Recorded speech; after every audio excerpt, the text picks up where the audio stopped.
But you mean so much to me. I can't just assume that. You have to tell me. I mean, you could send me an email, but I prefer. I love hearing your voice. It's so beautiful. You know, one of the many reasons why I love you so much. You're just always cheerful. See, I have this idea, and I totally believe in it. I buy it, okay? Emotions are contagious. I've been at parties before where I was with somebody who's a little bit down, but I'm happy, And then they become happy. But I've been on the receiving end of that also. I can remember once or twice, I was down in the dumps. I thought my future was bleak and I was going to be trapped in a shitty life. Well, I know that's false. Hell yeah. Right now we're going through a process, or actually about 2 or 3 processes, because next August 23rd, that's when classes start at Penn State Berks, which is in Reading. My major is going to be, well, there's 4 majors under, I call it an umbrella, because the big one is information sciences and technology.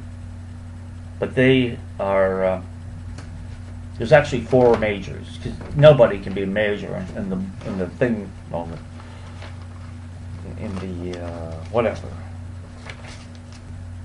Crap. Oh well. Somewhere I printed up. It's information systems development and management. And you see, I wanted to learn as much as I could about servers and networks, because they're really meant for each other. Well, the internet is the world's largest network. And technically, when you're online, browsing the web, looking at a favorite web page, you're adding to that network. A little bit, But, what was it? The guy who Oprah busted, he wrote a memoir called A Million Tiny Pieces, and it was just like, he lied. It wasn't a memoir. It was fiction. Oh, yeah. So she, he was her book choice, so he got on for that, and then he had to go on a second time and admit to it, and she wasn't happy. Oh, woo! Yeah, I've been pretty busy too, and I'm glad. I'm working on a new novel. It's about my experiences during my time working at Herman Court, which is a Shadow Effects location. In fact, it was the first, and it's the people that I dealt with there, the residents that are going to make it. Very interesting, I believe. Let's see. When I started there was Harry, Donald, who was a dwarf, Helen, who's had schizophrenia. She's the only person I ever dealt with, any retarded person I've ever dealt with that wasn't born retarded. No, when she's 3 years old, she drank way too much grain alcohol, 200% alcohol. That, caused a severe brain trauma. That's why she's retarded. John, who in addition to being retarded, was also autistic, and he had they all had their own weird behaviors. George, he was the dangerous one, because he's a paranoid schizophrenic with the mind of a 3-year-old. But it wasn't, he didn't choose to be born like that. That's obvious.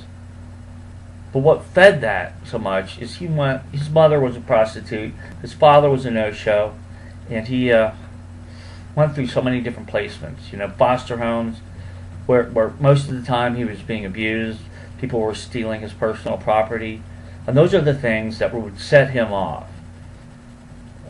He'd be irrational. He thinks somebody was... Well, no, the best thing I did there, and don't laugh, because this took a lot of effort and a lot of time. It took me about 3 months to teach that man how to do his own laundry. Because, in his mind, he thought that, that big hole in the washing machine. He thought the clothes would go in and never come out. That was a big hurdle. But once I got him to accept the idea that it's good to put your clothing in there because you want to have clean clothing, you don't want to stink, and other reasons, then it made it easier to get him to do the dryer. Now, the last evening I worked there, he came up the stairs from the basement because that's where the laundry, well, the dryer and the washing machine are. And I was standing about 10 to 15 feet away from him. And even at that distance, I could tell his clothing was very damp, right? So I said to him, George, your clothing's damp. It's supposed to be dry because you might get mold, and you don't want mold on your clothing. First thing, it would discolor them, and it might stink, right? I was calm. Well, he snapped. He threw the clothing on the floor, and he tried to attack John and oh God, Janice. Janice was in a wheelchair, and this is the God honest truth. The entire time I worked there, she had no idea what was going around her. That's severe Alzheimer's, and it's really sad because she used to be. I never knew her like this. But I have a really good friend, Sean, and I met him there. And he said that, in earlier years, she's very active. She liked to run around. She laughed a lot. She played with the other guys there. She was just a shell of a person. She posed no danger to no one. I mean, she couldn't even move herself.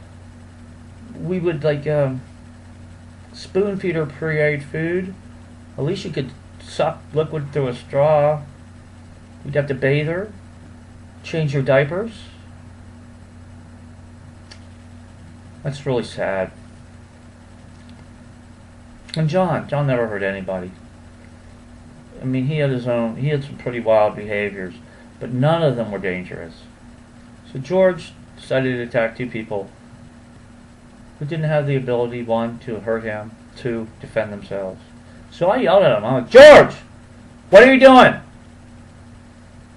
Janice and John are your friends. You're not supposed to hurt your friends. And he was shocked. Good. I said, George, go to your room. Go right now. And he did. And this is the routine. I'd go into the office because that's where we kept the meds locked up. I got out the meds he needed. Went to the kitchen to get a drink of water. Went into the room, made sure he took them. I went in the office. I got my coat on, and I left. Ta-da! Please call me, Wendy. You said you'd call once a week. That's 3 weeks ago, and I haven't heard from you since. You can do better than that, Wendy. That and much more. Haha. All right, Wendy. 10-4. Book 'em, Dano. Haha.